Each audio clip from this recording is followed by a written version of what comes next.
Hi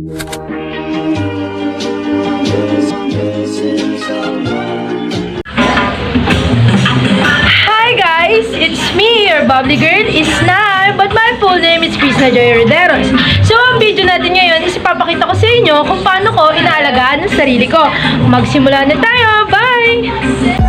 Bago ang lahat, sinisimulan ko ang pag-aalaga sa sarili ko sa pamamagitan ng pagtulog. Naniniwala kasi ako na ang pagtulog ang nagbibigay ng enerhiya sa isang tao upang may lakas itong gawin ang mga bagay na nais niyang gawin at meron siyang enerhiya sa paggawa ng mga bagay na ito, katulad ng kanyang hobbies, pag-aaral, at kung syempre, ang pangalawang bagay na hindi dapat kalimutan ay ang ating hygiene, proper hygiene. Isa na dito ay ang pagtututbrush. Tingnan nyo naman, kung makikita nyo, grabe naman yung pagtututbrush na yan, o hanggang siksik talaga namang toothbrush. Ang pagtututbrush kasi nakakatulong sa atin para makagkaroon o ma-achieve natin ang pagiging proper hygiene, para hindi nakakahiya sa mga crush natin pag kinausap natin sila, kakahiya naman yan, o, diba? Tapos na, ayan na, mumug na, ayan na.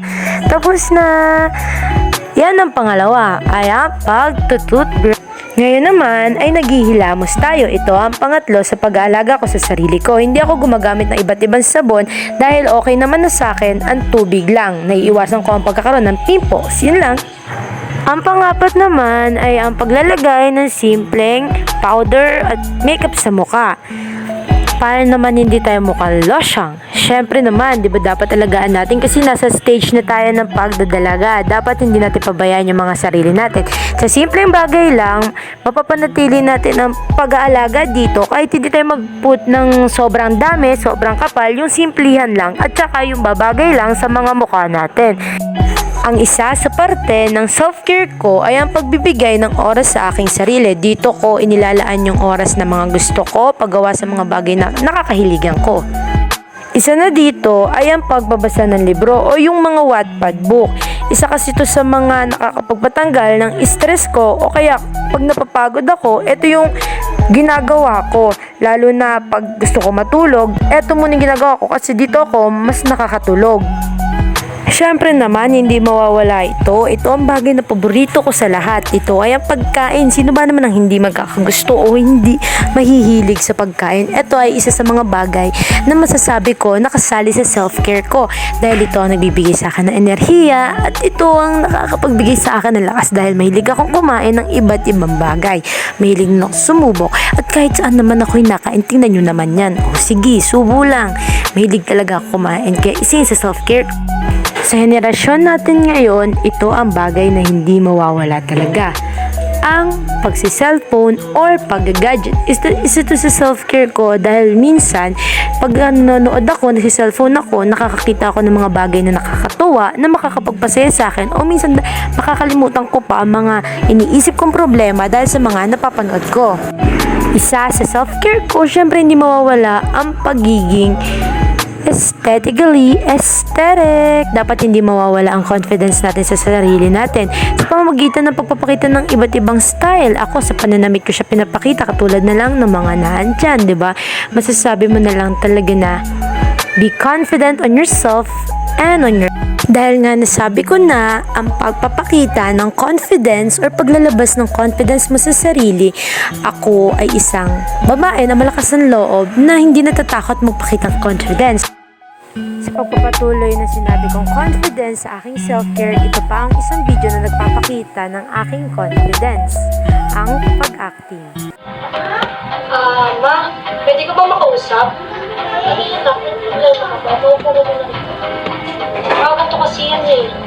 Ma, nung isang araw kasi nakita ko si Koy. Ma, sinisilipan niya ako. Ha? Hindi ba gagawa ni Koy yan sa'yo? Ma, maniwala ka. Kapatid na ang turing nun sa'yo. Baka naman napadaan lang, binibigyan mo lang naman eh siya. Ma naman eh! Ano ba? Ako ang anak mo! Ampun mo lang siya, pero bakit siya pa rin ang pinapaniwalaan mo? Bahala ka dyan!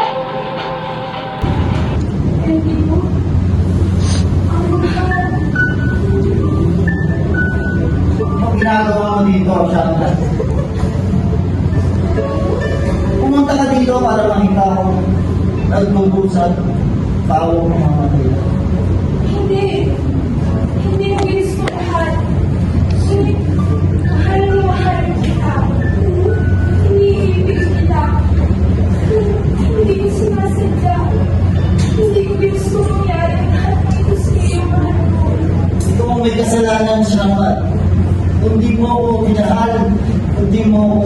kaya hindi mo ko pinilisan, pinakain. Hindi lang mangyayari yung mga ito. Pakiusap, patawarin mo ko.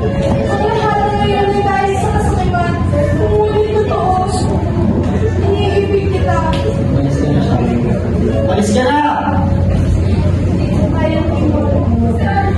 Hindi ko kayang iwan. Hindi ka nagtagal at nawalan na ng buhay si Estido. Ay, kaibigan! Sila na ko. Hindi ka pa sinunod sa buhay ko. Hindi ka Umalis ka na dito, Jama! Ngunit, Panginoon, hindi ko ginusto mangyari ito. Hindi ganito ang plano ko. Mahal na mahal kita. Ito ang buhay ko. Kung may masarap, mag-isip ka. Ito, kasalanan ko ito. Kasalanan ko ito. Isa sa self-care ko ay syempre ang pagkanta dahil dito ilalabas ko kung sino ako. I know that you're all for me. Gonna wish we never met on the day I leave. I'll brought you down to your knees. 'Cause they say the mystery loves company. It's not the for to ruin everything. Yeah, it's not the for to copy what you need. Baby, and just like you can fly down now with me. Ang isa din sa self-care ko ay syempre ang pagkakaroon ng oras sa pamilya ko, sa mga kaibigan ko, at sa mga taong minamahal ko o sa taong mahal ko. Kasi sila yung mga taong kahit talikuran ka ng ibang tao, may masabi yung ibang tao sa'yo, sila yung mga taong hindi ka tatalikuran. At sila yung mga taong kahit hindi mo sila kasama, kahit wala ka sa bilog nila, sigurado ka at kalmado ka na hindi nila pag-uusapan yung pangalan mo dahil alam mong tama sila. Ang pagpili sa kanila at pagkakaroon ng mga katulad nila sa buhay ko ay isa sa ipinagpapasalamat ko. Kaya isama ko sila sa self-care ko dahil kung wala sila, hindi magiging maayos yung sarili ko, hindi ako magiging maayos at hindi ako magiging kung ano ko dahil hindi ako mahuhubog kung paano ako hinubog ng mga taong nakasalamuha ko at bumuo sa akin, mga taong minamahal ko, minahal ko, mamahalin ko habang buhay. Higit sa lahat, ang kasama sa self-care ko ay ang paglapit sa Kanya, ang paglapit sa Diyos. Dito ko na ilalabas lahat ng saloobin ko sa paraang alam kong naiintindihan niya ako at alam kong hindi ako huhusgahan.